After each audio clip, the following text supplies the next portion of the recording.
कि भाग का मतलब क्या होता है। करते जाते हैं। भाग का मतलब होता है कि इधर एक संख्या लिखी है और एक संख्या इधर लिखी है। इस स्वरूप का मतलब है, इस स्वरूप का मतलब यह है कि इस संख्या को इतना इतना करके समूह में बांटो, इतना इतना करके समूह में बांटो तो कितने समूह में बटेगा। आखिर में क्या आएगी समूह की, वो यहां लिखते हैं, है ना।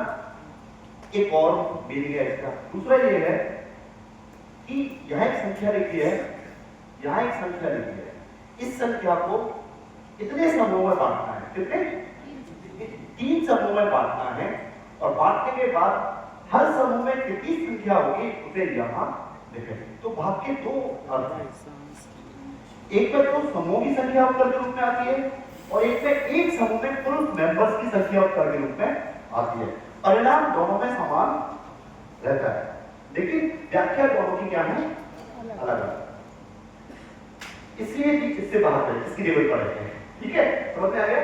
या तो इतने समूह में बांट रहे हैं या फिर इतने इतने करके बांट रहे हैं, देखिए कितने समूह बनते हैं। मानो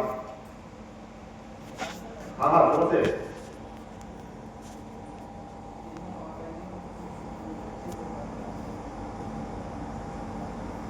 ठीक का पारा पढ़ेंगे 6 से ऊपर नहीं जाए तो हाँ 3 दूनी 6। हाँ तो लगा दिया बस उत्तर। पहली बात तो बताओ कि इसमें भाग क्यों दिया, यहां भी मत देते इसमें तो ना पहले इसमें क्यों नहीं दे रहे। तोड़ रहे हैं सर। अल्लाह ने कहा है क्या, नहीं पहले इसमें तो फिर इसमें देना, उसके बाद इसमें देना, सबसे आखिर में इसमें। हाँ गलत हो जाएगा जी। देख रहे हो, तो इसका मतलब हमारे पास बाकी समझ नहीं है। बाकी एल्गोरिथम को हमने क्या कर रखा है, एक एल्गोरिथम, बाकी तो बहुत सारे एल्गोरिथम अलग अलग।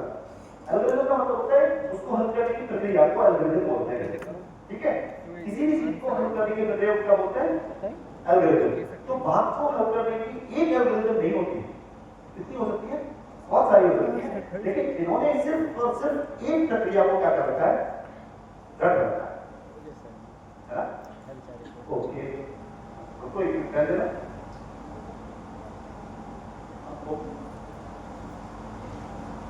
अब देखना है। हाँ कहिए क्यों, 2 दिन से देखो क्यों, जोर से बोलो क्यों। ये छोटा है, ये छोटा क्यों है, कितना है ये 2 है, ये 2 है, ये 3 है। देखिए ध्यान रखिए क्या करें, ये बड़ा होना चाहिए, ये छोटा है इसलिए एक में भाग नहीं देंगे, कितने में देंगे, 2 में। इस संख्या को पढ़ के बताओ एक बार, पढ़ के बताओ। 2384 क्या बोला, 2384। 2 बड़ा है कि 300 बड़ा, ये 2 है या 2000 है, 2000 2003 से छोटा होता है या बड़ा होता है, बड़ा होता है। बड़ा कैसे बोलते हो छोटा है, छोटा नहीं है, बहुत 3 से बड़ा है, बहुत बड़ा है। हाँ तो काट सकते हैं। अब चूंकि मेरे पास भाग की समझ नहीं है इसलिए मैं एक एल्गोरिथम बताता हूं और उस एल्गोरिथम में बच्चों को लगातार झूठ बोलता हूं। क्या करता हूं, लगातार बच्चों से झूठ बोल रहा हूं। भाई इकाई तो ये है, ये 4 है, ये 8 नहीं है, ये क्या है 80 है, ये 300 है और ये 2000 क्योंकि तुमने बच्चों को जो संख्याएं सिखाई थी बताया था प्लेस वैल्यू में,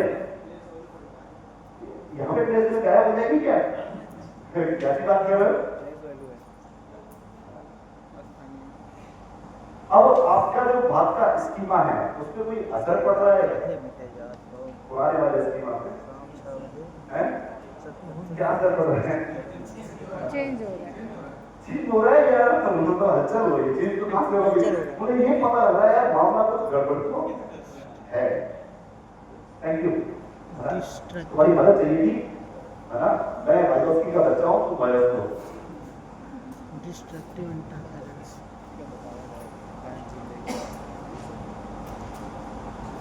चलो, अब देखो, अगर किसी के पास भाग्य की अवधारणा है तो उसे पता है कि इस संख्या को मुझे 3-3 करके बांटना है।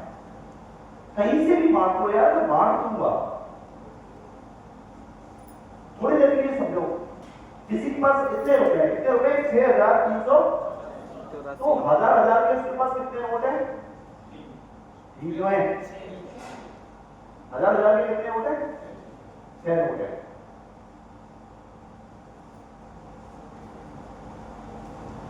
सौ के कितने नोट है? 3 है तो 50 क्या आ जाएगा? 100 के 3 नोट है। 10 के कितने नोट है?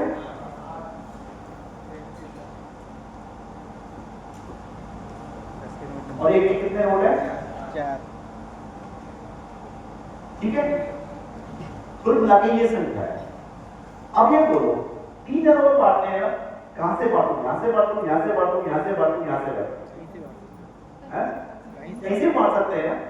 पहले क्या बांटना है? आप 10 के नोट बांटे, तो 3 लोगों में 10 के कितने नोट है मेरे पास? 8 है। 3 लोगों में बांटता हूं, मैं टेबल पढ़ रहा हूं, जिसको तुम टेबल कहते हो उसी को मैं कर रहा हूं। एक बार पढ़ के 3 में बांटना है ना, एक बार पढ़ के, 2 बार पढ़ के, 10 के कितने नोट बढ़ गए? कितने नोट बढ़ गए? तो थे कितने मेरे पास? 10 के नोट ये है ना, बांटे क्या मैंने? 10 के नोट बांटे ना, तो 10 के नोट बांटे हुए 10 के नोट के नीचे रखूंगा। चूंकि ये बढ़ गए इसलिए मैं क्या लगाऊंगा यहाँ पे? माइनस का चिन्ह इसलिए लगाते हैं क्योंकि वो क्या हुए? बढ़ गए। तो टोटल कितने बढ़ गए मेरे? 6 नहीं बढ़े, कितने बढ़े? 60। बस अब कितने बच गए? 4 1 के बच गए। 10 के नोट बचे क्या कुछ? 2 बचे हुए हैं। 100 के नोट बचे हैं? Yes sir. तो ऐसे रखे हुए हैं। 1000 के नोट अभी रखे हुए हैं। इतने मेरे पास क्या हुए अभी? बचे। तो बस इतना ठीक है। अब क्या बांटना है बताओ? किसमें बांटूं? इसमें 300 या इसमें? कहां पे दो? एक में एक के बांटना है। पहले इकाइयां बांट दी, अब क्या बांटना है? इकाइयां बांटना है। इकाइयां कितनी है मेरे पास? 11 रुपए हो गए। यही दक्षिणा तो 3 करके बांटी मैंने। कितनी इकाइयां बन गई? 3 एक बार बची ना, तो एक बार में 3 इकाइयां बन गई। एक बच गया। कितने बचे? कितने रुपए बच गए? अब मैं तुम्हारे भाग वाले तरीके से करूंगा, है ना? ये तो सिंपल तो मैंने आपको समझने के लिए रखे थे। ओके, अब इसके बचे हुए अब क्या बातें बताओ? 1000 बातें, सैकड़ा बातें, या इकाइयां बातें, इकाइयां बातें? अब तो कहोगे वो बात नहीं, सैकड़ा बातें। ओके, तो 100 के कितने सैकड़ा कितने मेरे पास? 3। तीनों बढ़ तो गए। रुको, मैंने यहाँ पे लिखा है ठीक है, बातें से इकाइयां बांटी थी ना, तो यहाँ मुझे देखो ये लिखना पड़ेगा कि इकाइयां बांटी थी, कितनी बार बढ़ी थी? 2 बार। 8 बची थी ना, कितनी बार बढ़ी थी? 2 बार। फिर उसके बाद क्या बांटी मैंने? इकाइयां कितनी बार बढ़ी? एक बार। एक बार। इकाइयां एक बार बढ़ गई। कितना बढ़ गया है? Yes sir. कि 2 बार इकाइयां बांटती है और एक बार इकाइयां बांटती है। अब क्या बांट रहे हैं हम? सैकड़ा। तो 3 जगह में बांटते हैं। 100 के कितने नोट हैं? 3। तो 3 का बढ़ाकर कितनी बार लेंगे तो 300 बढ़ जाएंगे? 100 बार। 100 बार या 100 के नोट बांटे 3 में, तो हर एक को कितना मिलेगा? एक। या 3 करके बांटे तो कितनी बार बढ़ेंगे? कितनी बार बढ़ेंगे? 100 के नोट एक बार 3 जगह में बांटने हैं, तो एक करके बांट दिया। एक ही बार बटेगा। कितनी बार बढ़े? एक बार। कौन सा नोट बटा? 100 का। 100 का। तो 100 की जगह कौन सी है इसमें? तीसरे नंबर की। 100 का नोट बांटा ना, तो मैं 100 के नोट की जगह यहाँ पे एक। ये लिखूंगा। ठीक है, यस सर। अब 100 के नोट खत्म, तो 300 घटा दीजिए। कितने बढ़ गए? 300 बढ़ गए ना? जी सर। कितने बचे? 6021। अब क्या बांटना है बताओ? 1000 1000 बांटे। 1000 जाके कितने होते हैं? 6 कितने लोगों को बांटते हैं? 3 लोगों में। ठीक है, कितनी बार बटे? 2 बार। हर एक को कितने मिले? 2 दो। ये कितने का नोट था? 1000 का 1000 की जगह कौन सी है इधर से? चौथी पोजीशन। हर एक को 2 नोट मिले ना? Yes, sir. 3 दूनी 6 6000 हो गए। तो बचे। 6000 माइनस बढ़ गए। कितने बचे मेरे पास? 21 21। दाइयां कितनी है? 2 दाइयां कितनी है मेरे पास बची हुई? 2 20 तो 20 दाइयां नहीं है, दाइयां 2 दो हैं। हैं। कितनी है? 2 हैं। तो 10 के 2 नोट 3 लोगों में बराबर बढ़ सकते हैं क्या? नहीं। बढ़ सकते हैं? 10-10 के नोट तो नहीं बनेंगे ना। तो हमें क्या करना पड़ेगा? 10-10 के नोटों को उल्टे करवाने पड़ेंगे और ना एक-एक के नोट चाहिए हमें। कितने चाहिए? एक के क्योंकि बजाई नहीं होती ना, इकाई होती है या बजाई होती है। तो हमें क्या करना पड़ेगा? दाई को किसमें बदलना पड़ेगा?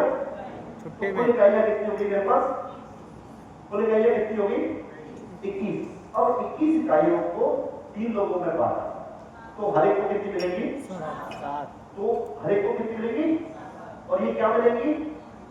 इकाइयां, यानी एकड़। और इकाई की जगह कौन सी है? First number. ये तो इकाई को इकाई के साथ रखेंगे, तो कुल कितनी इकाइयां बढ़ गई? 21 निकाल दो। अब मेरे पास कितने बचे? 0 अब इसको देखो कि मैंने जब बांटा 3 लोगों में इतने रुपयों को, तो हर एक को कितने मिले? 2128 28 इकाइयां है ना? Yes sir. कुल एक। और अब बताओ भाग इधर से होता है कहीं से भी होता है? यही सही हैं? तो पुराना वाला स्कीमा बदला या नहीं बदला? जान जाओ बदल गया। वो है जब प्लेस वैल्यू से करिए। थोड़ी देर पहले तुम्हारा नाम क्या प्लेस है? वैल्यू वाला है। तो नाम क्या है? सोनू। जब मैं सोनू को परेशान कर रहा था कि इधर से क्यों कर रहे हो, ये क्यों नहीं बांट रहे, ये 6 नहीं है, ये तो 6000 है ना, मैं परेशान कर रहा था ना सोनू को। तब आपके दिमाग में क्या चल रहा था उस पुराने स्कीम में? बंटवारा करना है? मुझे लगता है सब लोगों के तो नहीं होगी, लेकिन कुछ लोगों के बेचैनी या एंजाइटी जरूर होगी। Yes sir. वो जो बेचैनी या एंजाइटी थी, वो तो क्या था? 30 इक्विलिब्रियम था। और जैसे ये सवाल पूरा हुआ तो राहत मिली। यहाँ पे राहत मिली या नहीं मिली? मानसिक राहत। हिस्सा बंटवारा हो गया। ऐसा ही होता है। पुराना स्कीमा बदला और वो इक्विलिब्रियम स्टेज में आ गया। अब ये बताओ, ये सीखना हुआ या नहीं हुआ? हुआ। अगर आपके ज्ञान में परिवर्तन हुआ तो सीखना हुआ। ज्ञान में परिवर्तन हुआ या नहीं हुआ? हुआ सर। हुआ। ज्ञान में परिवर्तन हुआ। हुआ तो सीखना हुआ। लेकिन व्यवहार में भी परिवर्तन हुआ क्या? नहीं हुआ। सीखोगे। अभी आपके व्यवहार में क्या परिवर्तन हुआ? कॉन्फिडेंस थोड़ा ज्यादा आ गया तो पता नहीं, वो बनने से हो सकता है जब कभी आप चाहे बच्चों के साथ काम करो तो काम करने का तरीका चाहे आपका, तो वो व्यवहार में परिवर्तन कल होगा, 1 महीने बाद होगा, 15 दिन बाद होगा, 20 दिन बाद होगा, होगा या नहीं होगा पता नहीं। लेकिन ज्ञान में परिवर्तन तो पक्के तौर पर हो गया। और चूंकि ज्ञान में परिवर्तन हुआ, पुराना स्कीमा बदल गया, नया स्कीमा बन गया। ये जो पुराना स्कीमा बदल के नया स्कीमा बना, यही डी लर्निंग थी। और ये डी लर्निंग थी मैंने डिलीट करके नहीं की। कैसे की? पुरानी लर्निंग पे ही नई लर्निंग को जोड़ इंपोज किया। तो जैसे ही नई लर्निंग आई, उसने पुरानी लर्निंग में कुछ चीजों को अपने आप स्कीमा से बाहर फेंक दिया और नए कनेक्शंस कर दिए। अब आपकी भाग का जो स्कीमा था ना पुराना, वो चेंज हो चुका है। क्योंकि आपसे 2 साल बाद अगर आपसे कोई ये कहेगा कि भाग किधर से होता है, तो शायद फिर आप ये जवाब दोगे किधर से होता है। बोलो वो तो किधर से भी जाता है, वो तो। लेकिन आमतौर पर हम सहूलियत के लिए करते इधर से हैं। बोले कि आप कहोगे तो मैं इसको कहीं से भी कर दूंगा, है ना, यहाँ से कर दूंगा, बीच से कर दूंगा, यहाँ से कर दूंगा, यहाँ फिर यहाँ फिर यहाँ फिर यहाँ ऐसे कर दूंगा, कुछ भी जवाब होगा। और ये संभव किस वजह से होता है? सिर्फ भाग की समझ से कि भाग का मतलब क्या है। अगर ये मुझे ठीक से समझ आया तो मैं उसके साथ खिलवाड़ कर सकता हूँ। एल्गोरिथम कब लगाता हूं मैं? जब मुझे वो अवधारणा नहीं आता। तब हम क्या करते हैं, एल्गोरिदम एक रटी हुई एल्गोरिथम को ही बच्चों को रटा है। ठीक है, अब ये इसको बताइए, इसमें मैंने तुम्हें सिखाया या मैं सिर्फ सवाल पूछता गया? सवाल मतलब कुछ चीजें दी मैंने और मैं पूछता गया कि अब क्या बांटूं, अब कितने बढ़ गए, ये क्या बटा, इसको कहां लिखूंगा, है ना? अच्छा इतने निकल गए तो क्या करूं? अब आपको ये लॉजिक समझ आया कि घटाते क्यों हैं? अगर मैं पहले पूछता कि माइनस से निकालने कौन लगाया है ना, ये 6 में से 6 घटाए क्यों हैं, तब जवाब था क्या? लेकिन अभी उसका जवाब बता है, हर चीज का जवाब है कि कहां पे क्या कर रहे हो, क्यों कर रहे हो। अच्छा सॉरी, ये जो हम करते हैं ना कि सिंगल संख्याएं लिखते हैं भाग में अक्सर, वो भी प्रॉब्लमेटिक है।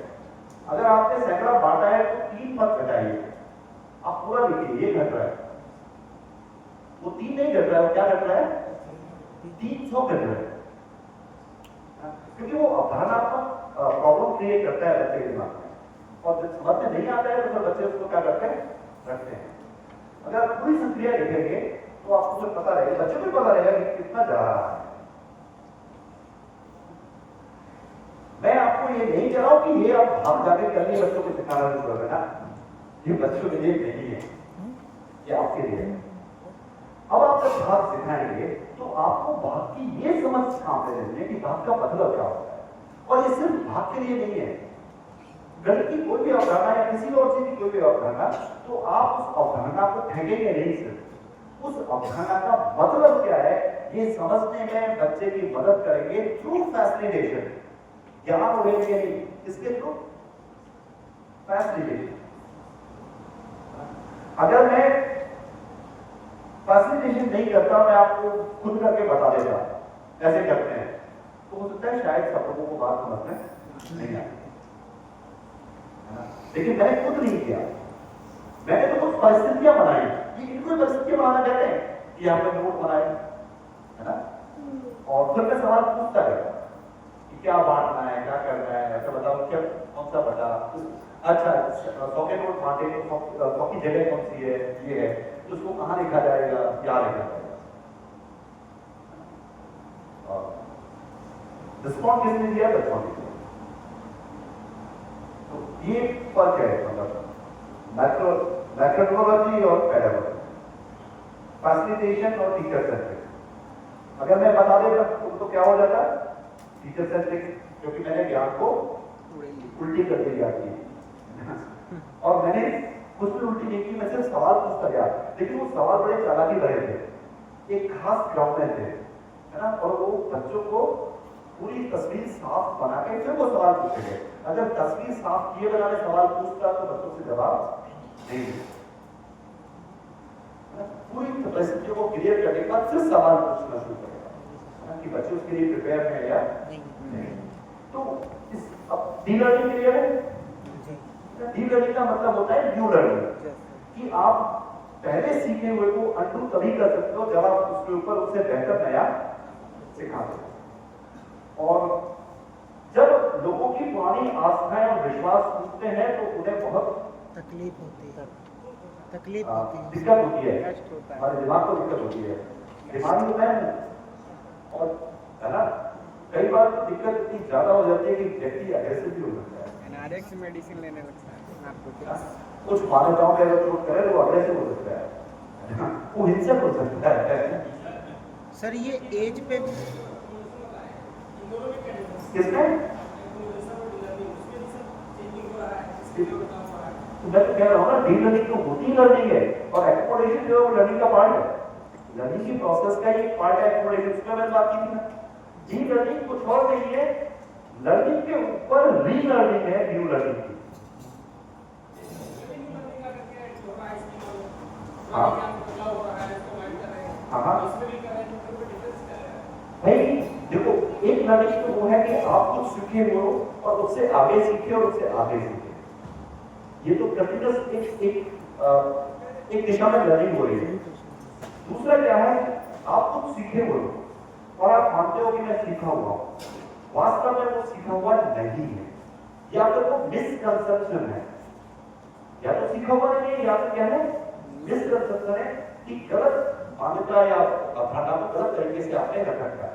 इसके ऊपर जब मैं लर्निंग करता हूं तो पुरानी जो मान्यता धारणा है उसको तोड़ रहा होता हूं, तो वो जब तोड़ रहा होता तो क्या कहलाती है, डी लर्निंग या अनलर्निंग। देखिए वो होती ही लर्निंग थी, उसके लिए ड्रीम जैसा कुछ नहीं होता है। सर जो डे लर्निंग है आगे बढ़े। ये एज पे भी डिपेंड करती है क्या सर? कैसे? डे लर्निंग एज पे भी डिपेंड करती है कि कम एज है तो उनकी ज़्यादा आसानी से डे लर्निंग हो सकती है जैसे जैसे एज बढ़ती जाएगी? ऐसा कुछ नहीं है, लेकिन इस बात का फर्क पड़ता है कि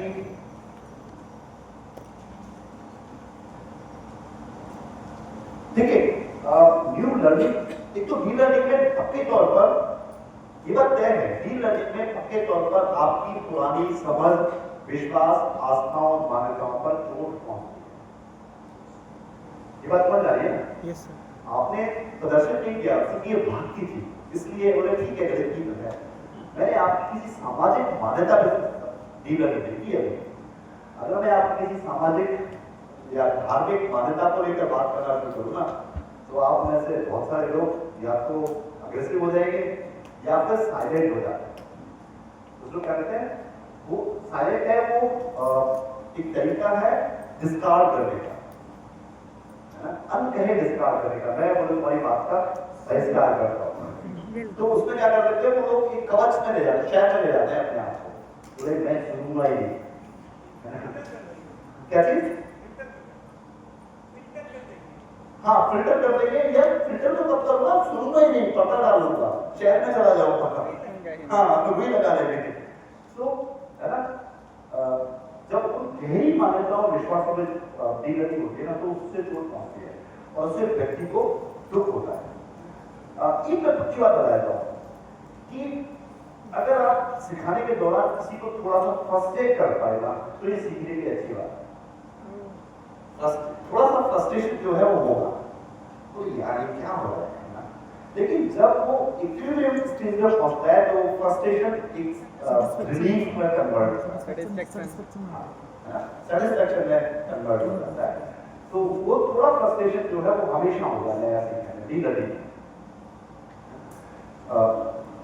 एक लर्निंग जो सीक्वेंस में लगातार आगे बढ़ रही है वो तो बढ़ती जाएगी, प्रॉपर पहुंचती है जब आप डी लर्निंग करते हैं। ओके, आगे चले यहाँ से। तो बेसिकली हमने जो बातचीत की है, थोड़ी सी बातचीत बायोस की, थोड़ी सी जाने की, थोड़ी सी जनरल की, लेकिन सीखने के बहुत सारे सिद्धांतों के बारे में बात की। क्लासरूम प्रैक्टिस में हम क्या करें क्या ना करें, इस बातचीत में मैंने बहुत सारे सिद्धांतों की बात की है। मतलब बीच में मैं कहता हुआ निकला हूँ, मुझे नहीं पता आपने नोट डाउन किया या दिमाग में नोट डाउन किया या नहीं किया, लेकिन टीचिंग प्रिंसिपल्स के बारे में कई सारी चीजें मैंने आपके सामने रखी। एक और फाइनल चीज है कि चाहे हम प्यारेशियन मॉडल देखें, चाहे हम अपना मॉडल देखें, उसमें क्या होता है कि सीखने के दौरान दिमाग में एक प्रोसेस चलता है ना? क्या है वो प्रोसेस, क्या चलता है, कोई बताएगा? सीखने के बाद अरे सुबह से मैंने तो 2 घंटे लगा दिए, कोई बताएगा क्या प्रोसेस है वो जो चलता है? रुको अभी यहाँ पर अब कुछ खास लोगों को पकड़ता हूँ जो शहर में चले गए, अब मैं प्रताड़ित करना शुरू करता हूँ, किसको करूँ? आप बताइए प्रोसेस क्या चलता है? सीखने के दौरान हम अनुभव प्राप्त करते हैं और फिर इन अनुभवों को हमारा माइंड है वो प्रोसेस करता है ना? तो वैसे बात करें ना कि एक प्रोसेसिंग होती है, वो प्रोसेसिंग क्या होती है?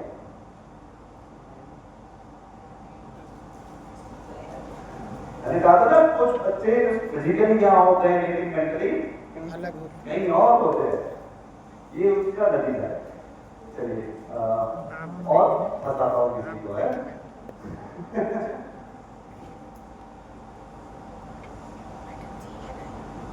आप बताओ प्रोसेसिंग क्या होती है?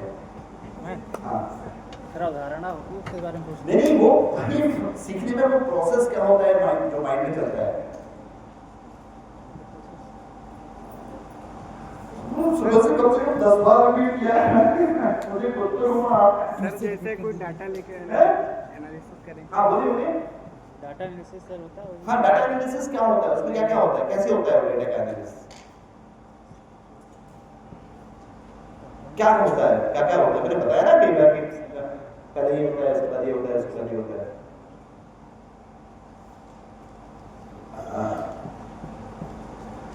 चलिए कहते हैं अरमान बता दो। बच्चों को सीखने का स्टिमुलाई मिलती है ना, स्टिमुलाई 1 हाँ। मिलती है, वाई पर बेस वो मिलता है। होता है, फिर स्टिमुलाई 2 का वेट करता है, पूछेंगे तो बोल रहे हैं कुछ।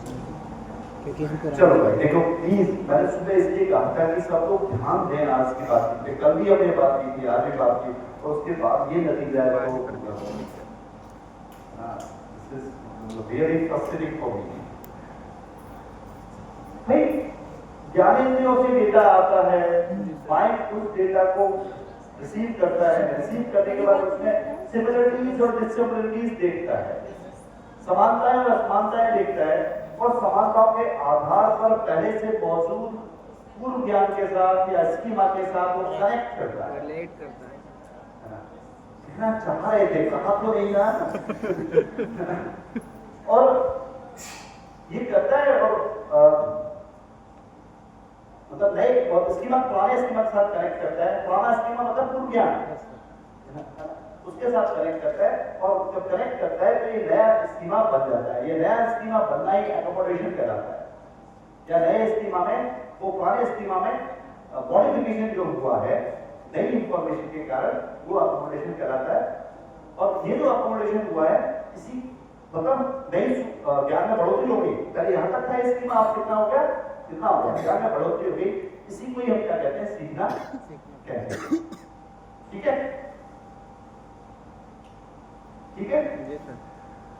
अब मैं कह रहा हूं कि ये जो प्रोसेस है, ये प्रोसेस दिमाग के अंदर चलती है, डेटा बाहर से आता है, प्रोसेस यहां चलती है, और इस प्रोसेस के 4 चरण है। ठीक है, 3-4 चीजें हैं जो इसमें होती है। प्राप्त करना, एनालिसिस का मतलब है कि समानता और असमानताएं देखना, छांटना, क्लासिफाई करना, वर्गीकरण करना, है ना। तो ये एक ही चीज है जिसको मैं अलग शब्दों पर बोल रहा हूं, और वर्गीकरण क्लासिफाई करके उसको सही स्कीमा तक पहुंचाना, है ना, या सही स्कीमा चुनना यानी एसिमुलेशन, और सही स्कीमा चुनने के बाद उस पुराने स्कीमा में उसको लेके जाना, उसे चेंज करना यानी कि एकोमोडेशन यानी कि एकोमोडेट कर दिया, जैसे ही एकोमोडेट किया और पुराना स्कीमा चेंज हो गया नए स्कीमा में, है ना, मॉडिफिकेशन हो गया, दिस इज इक्विलिब्रियम या नई लर्निंग हो गई। अब मुझे एक बात बताइए, ये जो प्रोसेस है जो दिमाग में चलती है, जब बच्चे सीख रहे होते हैं तो बच्चे के दिमाग में यही प्रोसेस चल रही होती है, और अभी हम बात कर रहे हैं ना, हम बात तो सिर्फ एक छोटी सी चीज की कर रहे हैं और बहुत धीरे कर रहे हैं, लेकिन बच्चे के मन में ये बहुत तेजी से चल रही होती है और 1000 चीजों के साथ चल रही होती है ना, बहुत कॉम्प्लेक्स रहती है। हम तो एक छोटा सा हिस्सा लेके समझने की कोशिश कर रहे हैं, लेकिन यहाँ ये बहुत तेजी से और बहुत सारी चीजों के बीच में चल रही होती है। ये जो प्रोसेस है, ये प्रोसेस बहुत अच्छे से कब चलेगी, मैं 3 सिचुएशन देता हूं आपके लिए। ये जो प्रक्रिया है जो अंदर चलती है ना ह्यूमन माइंड में, ये प्रोसेस के अच्छे से चलने की संभावनाएं कब सबसे ज्यादा होगी, उसकी मैं 3 सिचुएशन देता हूं, आप बता रहा हूं 3 में से कौन सी सबसे ज्यादा, मतलब कब सबसे अच्छे से चलेगी, स्मूथली चलेगी, है ना, या जरूरत से नमक गिरता है बिना किसी बाधा के चलेगी। एक तो वो सिचुएशन है जिसमें बच्चा डरा हुआ है या भयभीत है, एक सिचुएशन वो है जिसमें बच्चा डरा हुआ है या भयभीत है,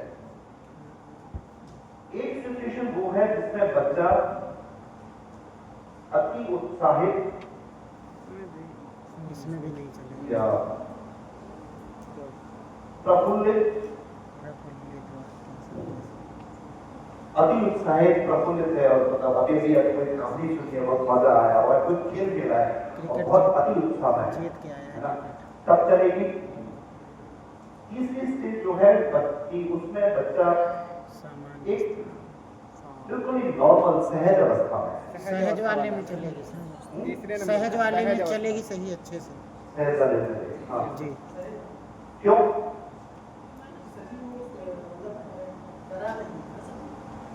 तो जब अति उत्साह है तब तो नहीं चलेगी।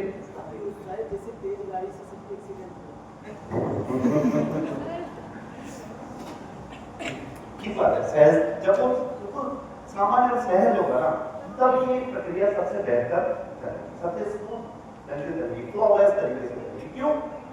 क्योंकि अगर बच्चा अति उत्साह में है, तो अति उत्साह का मतलब है कि उसकी खास तरह के हार्मोन्स और न्यूरॉन्स सक्रिय हैं। Oxytocin and dopamine. तो वो व्यवधान पैदा करेंगे नए कनेक्शंस बनाने में, नए स्कीमास को ढूंढने में, सही स्कीमा तक सूचना को ले जाने में और सही तरीके से सूचना को ग्रहण करने में। हम लोग बच्चों ने अभी भी खेल खिलाया है ना, और खेल खेलने के बाद आपने कहा कि मतलब चलो विज्ञान का एक पाठ पढ़ते हैं ना, तो विज्ञान का पाठ पढ़ना शुरू हुआ, आपने बोलना शुरू किया, तो कुछ बच्चे तो नॉर्मल हो गए, कुछ बच्चे अभी भी खेल की चीज बात में कोई तुझे किसी चीज से कुछ खाता था, कोई तुझे कौन एक जोर से मारी थी, अरे यार मैंने क्या चुनाव लगाई थी, है ना। तो कुछ लोग अभी भी उस